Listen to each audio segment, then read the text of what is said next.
సభలో చెప్పడం నాకు ఇష్టం లేదు, కానీ నేను ఉద్యోగం చేసిన రోజుల్లో నాతో పాటు ఉద్యోగం చేసినటువంటి ఒక వ్యక్తి తల్లి, ఆమెకి గుండె నొప్పి వస్తోందని తెలిసినా కొడుక్కి చెప్తే ఎక్కడ కొడుకు వైద్యానికి తీసుకెడతాడో, ఎక్కడ కొడుక్కి చాలా డబ్బు అయిపోతుందో, ఆడపిల్లలు పెళ్లికి దిగొచ్చారు, మగపిల్లలు చదువుకుంటున్నారని చెప్పడం మానేసి కొడుకు నిద్రపోవడానికి వెళ్ళిపోతుంటే పిలిచి ఒక్కసారి ఇలా కూర్చొని ఒళ్ళో తలపెట్టుకుంటానని, ఒళ్ళో తలపెట్టుకుని నేను నిద్రపోయిన తర్వాత నువ్వు వెళ్ళి పడుకో అని. అంటే ఆవిడ ఉద్దేశ్యం ఏంటంటే ఆవిడ శాశ్వత నిద్రలోకి వెళ్ళిపోతోంది.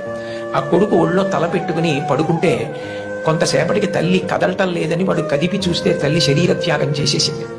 ఆ తర్వాత తెలిసింది, తన భార్య చెప్పింది, కొంచెం గుడ్డల్లో నొప్పిగా ఉందమ్మా, బరువు పని చేయలేకపోతున్నాను, కానీ వాడికి మాత్రం నువ్వు చెప్పకు సుమా అని ఉట్టేయించుకుందట కోడలతో. అది తల్లి అంటే. అమ్మ లాంటి వ్యక్తి జీవితంలో ఇక దొరకదు. జీవితంలో అన్నిటికన్నా పెద్ద నేరం ఏమిటంటే అమ్మకి చెప్పలేము అన్న పని మనం చేయడమే.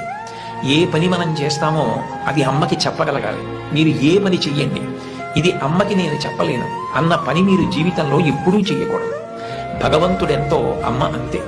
మీరు మహాత్ములైన వారి ఎవరి జీవిత చరిత్ర పరిశీలించండి. అమ్మకి నమస్కారం చెయ్యకుండా, అమ్మ గొప్పతనం చెప్పకుండా లేరు ఈ రాష్ట్ర. Download ShareChat.